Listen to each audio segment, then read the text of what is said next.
xiisad diblomaasiyadeed ayaa ka dhex xaloolsan Soomaaliya iyo Kenya iyadoo labadan dal uu ka dhaxeeyo muran dhanka badda ah taas oo keentay in dacwadoodu ay gaarto maxkamadda cadaaladda caalamiga ah ee ICJ. muranka dhanka badda ah ee labada dal ayaa horseeday xiisad diblomaasiyadeed oo ka dhex qaraxday. Kenya ayaana dhowaan qaaday tallaabooyin ay ka mid tahay in ay u yeertay safiirkeedii u joogay Soomaaliya halka safiirka Soomaaliya ay ku wargelisay in dalkooda uu ka baxo. sidoo kale waxa ay hakisay duulimaadyadii tooska ahaa ee diyaaradaha rakaabka ah ee u kala gooshi jiray magaalooyinka Muqdisho iyo Nairobi, sheegtayna inay u weecisay magaalada Wajeer si baaritaan loogu sameeyo. Kenya ayaa talaabadan ku sheegtay mid ay uga gol leedahay in ammaankeeda ku sugto. Si kastaba ha ahaatee, waxaa la isweydiinayaa waxa Kenya ku kalifay in ay qaado tallaabooyinkan ka dhanka ah Soomaaliya, iyadoo dhanka Soomaaliyana uusan jirin wax falcelin ah oo arrimahaasi ku saabsan. dadka wax falanqeeya ayaa tallaabooyinka ay Kenya qaaday u aaneynaya dhowr arrimood oo ay ka mid yihiin: 1. Sharciga batroolka Soomaaliya.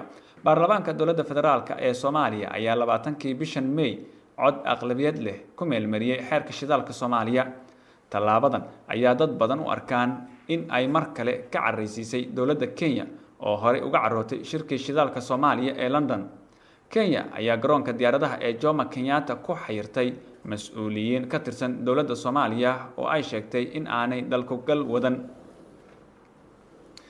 hase ahaatee, dadka arrimaha geeska Afrika ka faalooda ayaa qaba in meelmarinta sharciga shidaalka Soomaaliya uusan qayb ka ahayn xiisadda soo cusboonaatay.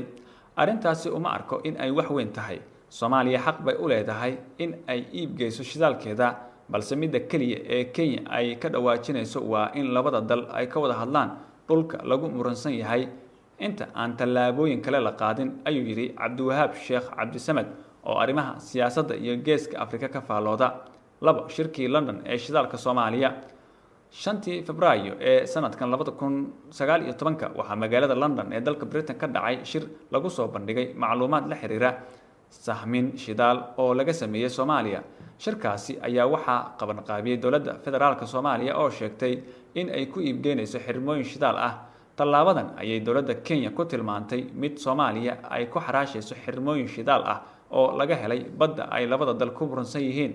Kenya ayaa qabsoomidda shirkan uga falcelisay in ay erido safiirka Soomaaliya u fadhiya dalkeeda iyo in ay u yeerto safiirkeedii ka joogay Muqdisho. xiisadaasi diblomaasiyadeed ayaa markii dambe lagu xaliyay qaab wada xaajood ah oo uu garwadeen ka ahaa ra'iisul wasaaraha Ethiopia Abiy Ahmed oo kulan isugu keenay madaxweynaha Soomaaliya iyo Kenya.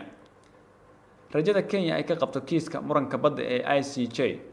dacwadda ku aadan muranka dhanka badda ah ee u dhaxeeya Soomaaliya iyo Kenya ayaa ka mid ah waxyaabaha loo aaneynayo xiisadda diblomaasiyadeed ee ka dhex xaloosan labada dal. Soomaaliya ayaa maxkamadda cadaaladda ee caalamiga ah u gudbisay gal dacwadeed ku aadan muran dhanka badda ee kala dhaxeeya Kenya. hase ahaatee, labada dalba waxay muujinayaan kalsooni ku aadan kiiska maxkamadda yaal. qaar ka mid ah dadka wax falanqeeya ayaa sheegay in dacwadaasi ay ka careysiisay Kenya oo aaminsan in labada dal ay dhexdooda ka heshiin kareen oo aysan ahayn in heerkaasi la gaarsiiyo. Dr. Cabdiwahaab Sheekh Cabdisamed oo ka faalooda arrimaha gobolka ayaa ka mid ah dadka aaminsan in la sugo natiijada maxkamadda ICJ ee aan lagu kadsoomin rajada ay sheeganayaan labada dhinac ee ishaya. Mas'uuliyiinta Kenya markaad weydiisid waxay ku sheegayaan rajadeenu aad ayay u fiican tahay. markaad Soomaalida weydiisana waxay leeyihiin rajadeenu aad ayay u wanaagsan tahay. kolley maxkamadda ayaa go'aan ka gaari doonta, ayuu yiri. si kastaba ha ahaatee, 6 bilood ayaa ka hartay muddada maxkamadda ICJ ay u qabatay go'aan ka gaarista kiiskan, balse waxaa muuqata in iyadoo aan muddadaasi la gaarin uu sii xumaanayo xiriirka Kenya iyo Soomaaliya. siyaasadda Jubbaland. doorasho madaxtinimo ee Jubbaland ayaa dhowaan lagu wadaa inay ka dhacdo Kismaayo, iyadoo maamulka Jubbaland ay dowladda federaalka ah ku eedeeyeen in ay faragelin ku hayso arrimaha doorashada, gaar ahaan soo xulista xildhibaanada. dhanka kale, Kenya ayaa la sheegayaa in ay taageerayso madaxweynaha uu waqtigiisu dhammaaday Axmed Madoobe. arrinta ayaa la sheegayaa inay tahay arrinta ugu weyn ee soo celisay xiisadda labada dal marka laga yimaado muranka dhanka badda. arrinta kale ee la isku haysto ee muranka weyn uu ka taagan yahay waa arrinta Kismaayo. dowladda Kenya waxay taageeraysaa Axmed Madoobe, wax qarsoonna ma aha, waxayna doonaysaa in meesha aan laga qaadin, halka dowladda Soomaaliya ay diidan tahay in Axmed Madoobe uu sii joogo, ayuu yiri Cabdiwahaab Sheekh Cabdisamed. Kenya oo bad la'aan noqota. Qaar ka mid ah aqoon-yahanada dalka Kenya ayaa soo jeedinaya aragtiyo ku aadan in Kenya ay noqonayso bad la'aan haddii Soomaaliya ay ku guuleysato dacwadda muranka xuduudda.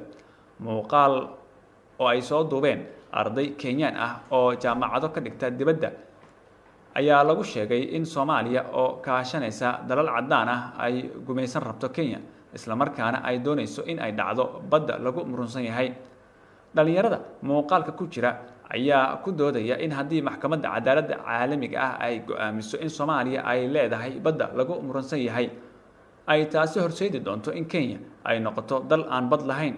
Waxay sheegeen in Kenya ay abaal badan u gashay Soomaaliya, gaar ahaan soo dhaweynta qaxootiga ka soo cararay colaadihii sokeeye ee dalka ka jiray. Ma ogolaanayno in taako ka mid ah dhulkeena la qaato. Waxaan ku wargelinaynaa walaalahayaga Soomaalida ee aan taageerada siinay ee qaxootinimada ka soo gudbay ee noqday milkiilayaasha xaafadda Islii, rugta ganacsiga labaad ee ugu weyn Nairobi, waa inay joojiyaan xukuumadda Muqdisho, ayaa lagu yiri muuqaalka. Balse dadka siyaasadda ka faalooda ayaa sheegaya in dowladda Kenya aysan qabin aragti noocaas ah. Hadalkaas waxaa yiri ninka la yiraahdo Mutahi Nguye oo ah nin aqoon-yahan ah. Dowladda Kenya ma aysan oran Kenyana ma noqon karto dal aan bad lahayn, waayo dhulka lagu murunsan yahay waa 100 kilomitir oo square oo kaliya, ayuu yiri Dr. Cabdiwahaab Sheekh Cabdisamed.